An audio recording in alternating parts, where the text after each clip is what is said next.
Following the end of convict transportation to the Australian colonies, entrepreneurs turned elsewhere to locate and market cheap sources of labour. In this lecture, we'll initially consider one such entrepreneur whose early yet failed initiative paved the way for a later influx of Pacific Islander labourers into the colonies. We'll then turn our attention to Queensland, where by the 1860s, the advent of plantation industries gave rise to high demand for cheap labour, some of which was sourced unethically. Former London stockbroker Benjamin Boyd arrived in New South Wales in 1842 as an entrepreneur with numerous plans, substantial capital, and friends who would later become captains in his whaling fleet. Boyd prospered. He set up a steamship business running between Twofold Bay in New South Wales and Hobart in Van Diemen's Land, and by May 1844 he was one of the largest landholders and graziers in New South Wales. He had acquired 14 stations in the Monaro, a large plateau in the highlands to the east of the Snowy Mountains in southern New South Wales, and a further 4 in the Port Phillip district, where he ran tens of thousands of heads of cattle and even greater flocks of sheep.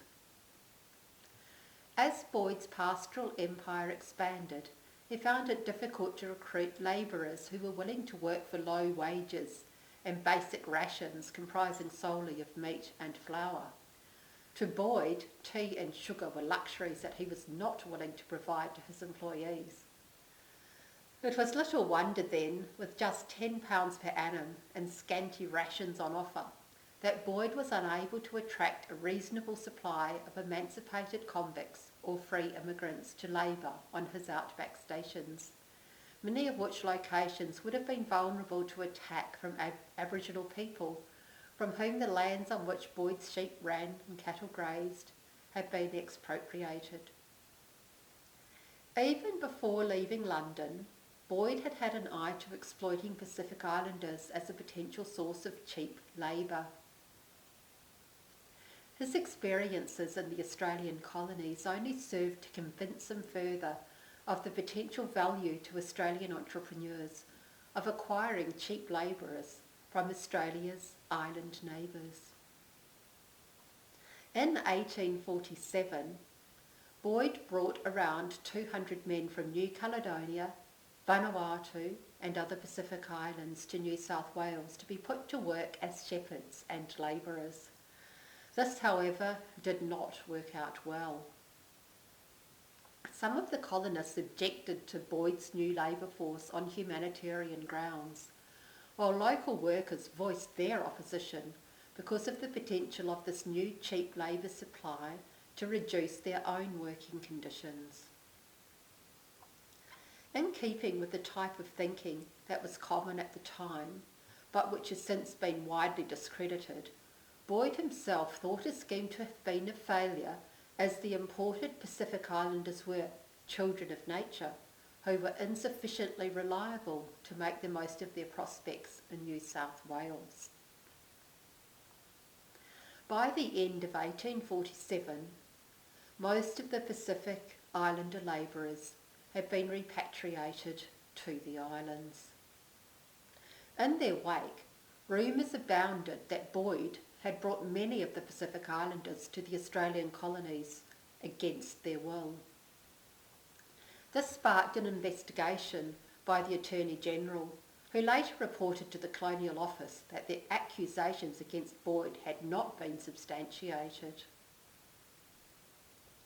While Boyd's early experiment in sourcing cheap labour from the Pacific Islands failed, it paved the way for a labour practice that would be instituted in Queensland a little over a decade later. Turning now to Queensland, by 1861, the colonial government was encouraging former cotton plantation owners from America's South, whose livelihoods had become uncertain as civil war loomed, to relocate to Queensland. These planters were enticed by an undertaking that they would be able to lease land and then obtain freehold title over it within 2 years, provided that at least 1/10 of the land was being used to grow cotton. Mill owners were also encouraged to relocate so that Queensland might become a hub of the cotton industry. After an agreement was made between the government and the shipping industry in 1863, Queensland saw an influx of thousands of so-called cotton immigrants who reinvested their profits from American slavery into the colony's new plantation economy. Cotton crops failed, however, due to a combination of flooding and crop disease. Attention turned instead to sugar. While the cotton industry was being trialled in Queensland, the government had also been supporting the establishment of large sugarcane plantations. Like the cotton industry, the sugarcane industry had a long history of thriving on the backs of enslaved peoples. However, by the time these plantation industries were set up here, utilising either enslaved African people or convict labour was no longer an option. Emancipated convicts and free immigrants showed little appetite for the low wages and back-breaking work associated with labouring on plantations. In any case, it was widely considered at the time that white people lacked the physical stamina to survive as labourers in Australia's tropical regions. Following Boyd's example, but with greater success from the standpoint of the plantation owners, numerous ships that had once plied the Pacific Ocean as trading vessels turned their attention to recruiting labourers from Pacific Islands to work on Queensland's plantations. Between 1863 and 1904, an estimated 62,500 Pacific Islanders were brought from Vanuatu, the Solomon Islands, Samoa, Kiribati, Fiji, Tuvalu and various other islands to the Australian colonies. A few of the more ethical traders recruited volunteers, but many Pacific Island labourers were kidnapped or blackbirded, or at least coerced or deceived into travelling to Queensland. Collectively, these labourers have been referred to as Kanakas, a term which some of their descendants have since embraced but others have found offensive. Most of those taken from their island homes would have had no idea of where they were being taken, nor what would be expected of them following their arrival. An unknown number died en route.